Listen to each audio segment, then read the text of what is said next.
Hey, good morning, you guys. It's been such a long time since I've actually done a Facebook Live on the Your Oil That team page.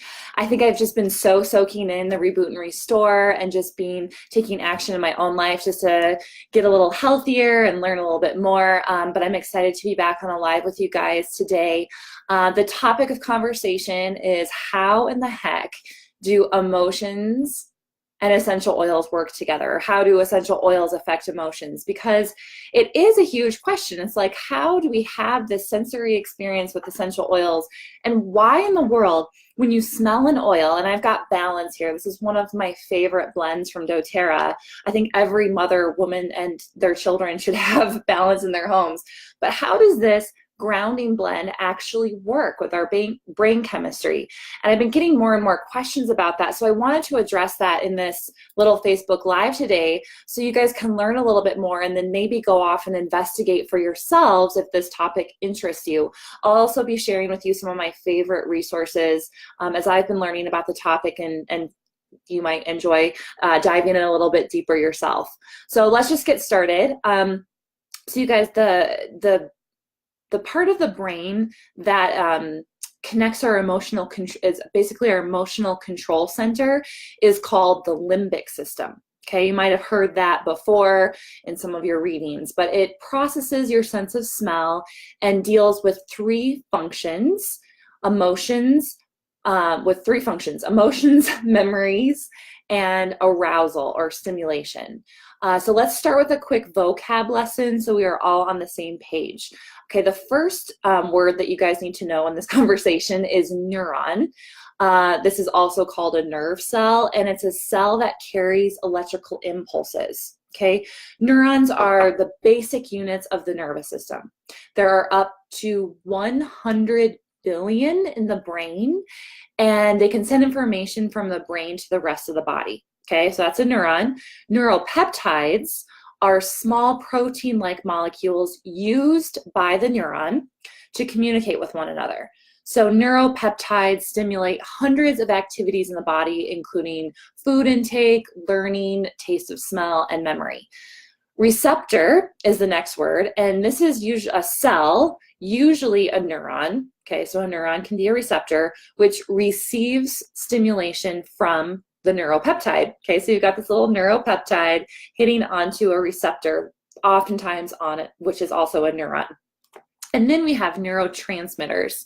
And neurotransmitters send information between neurons via a neuropeptide by crossing a synapse. So it's like a little hop. They're considered chemical messengers. Okay, so if you guys are still with me, I hope you can always rewind and listen to that again, or listen to this whole thing over again if it helps you. But this is what's going to be happening in the brain. So there's going to be an outside stimulus of some sort. I call them circumstances. And the brain has a chain reaction that is set off quicker than we can realize. You have a thought, and that thought is actually converted into a neuropeptide that is sent to the cells in the body, literally changing the chemistry of every single cell in your body and causing a physiological response based on the neuropeptides released. Okay, so in other words, or in a very real way, your thinking becomes part of you on a cellular level.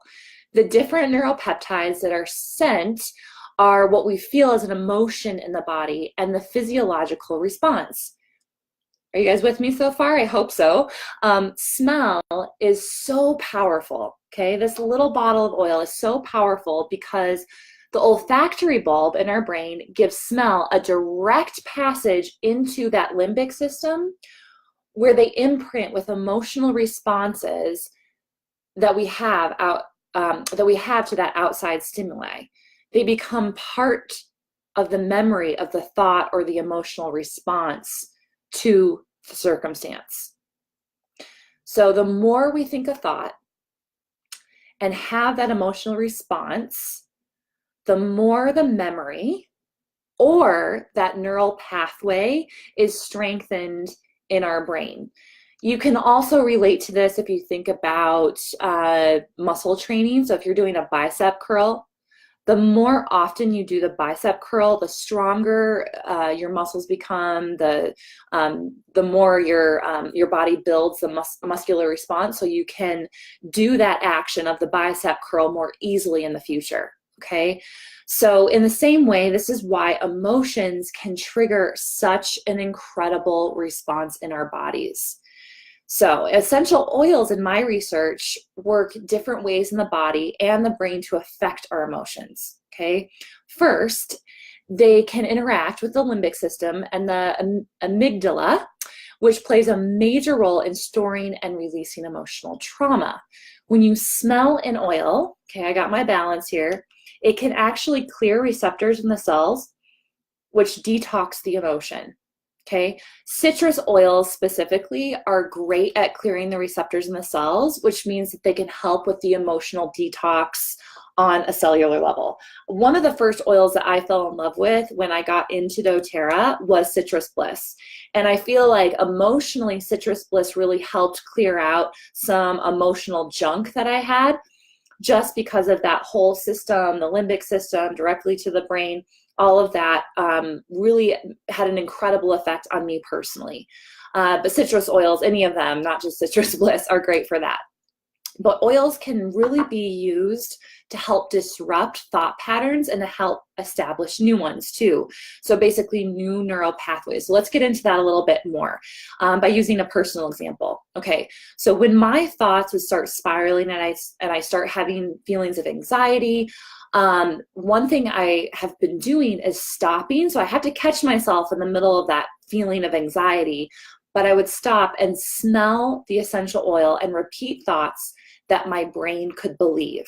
Okay, so we're basically taking that chain, that neural pathway, and we're disrupting it with the scent of an oil. So let's just use Citrus Bliss, and repeating thoughts that my brain could actually believe. Now, this is super important.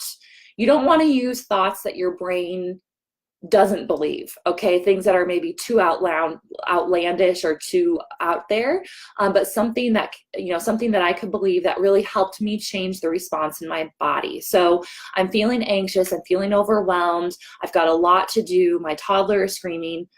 Okay, I smell my Citrus Bliss and I can think the thought, I'm in my home, I'm safe. I'm in my home, I'm safe. I'm in my home, I am safe. That is a thought pattern that I can actually truly get on board with and believe. And instead of something of saying like, everything's perfect, the world is giving me all the things I need, I have $1 million coming into my bank account. Those aren't thoughts that I can actually believe, but I am in my home, I am safe is definitely a believable response.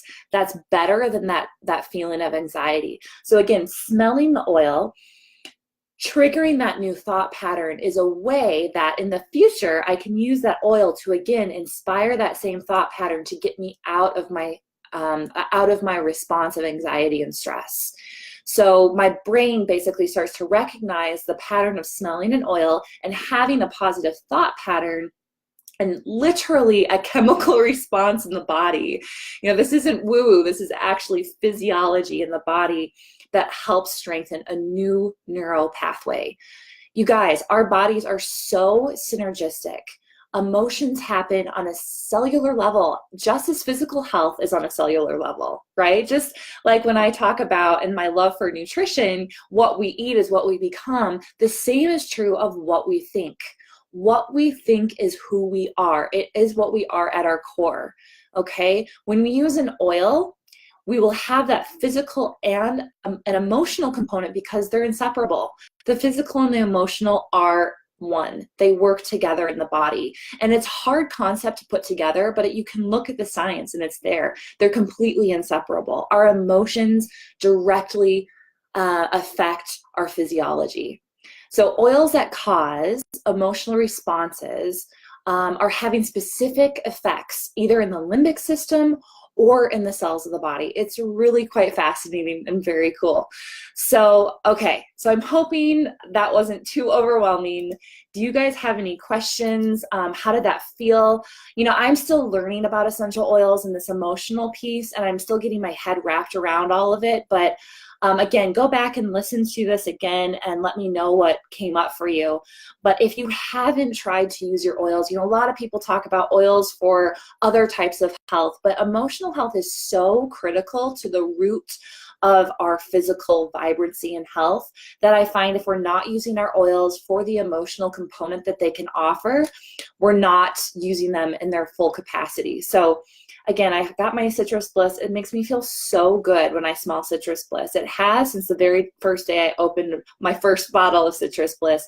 And it's because I've created, again, that positive response, that relationship with the oil, that when I smell it, I don't even have to have that affirmation or that thought, you know, interjected into the experience. It just happens naturally as it relates to the limbic system and that passage of information into my brain. Whoa, super cool. Okay, so I'm gonna check comments here, see if anybody's got anything. Okay, no, but I've got some viewers, which is so fun. Okay, so I wanna show you some of my favorite resources for emotions and essential oils. The first is a book I got off of Aroma Tools. This book is a reference guide for emotional healing. I love this book because it's really easy and straightforward. It's literally has almost every oil that doTERRA offers, and under every oil, and they're in alphabetical order, you're going to have a title. So let's just look at black pepper. Black pepper is actually an oil we don't talk about a lot, or I haven't talked about a lot, but it's considered, and according to this book, it's considered the oil of unmasking. So I'm just going to read the first sentence. Black pepper reveals the masks and facades used to hide aspects of the self. Okay, since childhood, most individuals have been taught that some feelings and behaviors are not good, while others are not. So instead of seeking to understand seemingly inappropriate feelings and behaviors, they usually judge, condemn, and repress them. So black pepper invites individuals to get real by digging deep within the less understood parts of the self. So it goes on, but I love this book because it talks about the individual properties of each oil. You know, rose is one of mine. It's considered the oil of divine love. Wild orange is our oil of abundance. White fir is the oil of generational healing. I mean, this book is really cool. So I encourage you to pick up a copy of your own if you don't already have it. But yeah, it's a really, really neat book. The other book that I really love, and some of you already know, is my book from Desiree Magandog. I always feel like I'm going to butcher her name when I say it. But this is another book with actual recipes for blends for emotional healing. It's called I Am Fabulous. And I have literally fallen in love with every blend I've made in this book. I actually joked with Sarah, who I don't know if she's still watching, but I joked with Sarah about the fact that I love this book and I want to make every single blend and have them like all in a row. I mean, there's like a lot of blends in here, you guys, but I want to have all of them available to use whenever I need them. And maybe one day I'll actually do that. But every blend that I've made from this book is phenomenal. So there's a little table of contents, and they have different blends for different concepts within the emotional realm. Sorry if you guys can't see this. So there's blends for hope, empowerment, feeling good, blends for the mind, blends for inspiration, letting go. But these blends are so freakishly complex. I feel like I could never put them together. You know, Desiree is an amazing healer. She's a licensed acupuncture, and she's got like all kinds of good background degrees and things to support her work with the essential oils. But I mean, the blends usually have, like this blend I'm looking at right now has 9 different oils, and oils that you wouldn't normally think of putting in a blend, especially a topical blend you might put on your skin. But yeah, like this one has marjoram in it, which is not an oil I'd typically use in a blend, but it works so well. This blend has cinnamon, ginger, eucalyptus, cypress, clove, arbor vitae, Douglas fir, and clary sage. I mean, there's just such beautiful blends in here. So if you guys like to blend your own things for emotional support, this is a fantastic book to use as a gateway to that blending process. And then you can get kind of creative and make your own. But again, those are probably my 2 resources that I use for the emotional piece. But of course, I also will grab my Modern Essentials book or my Essential Life book if there's more that kind of, if I want to dig a little bit deeper into the emotional aspects.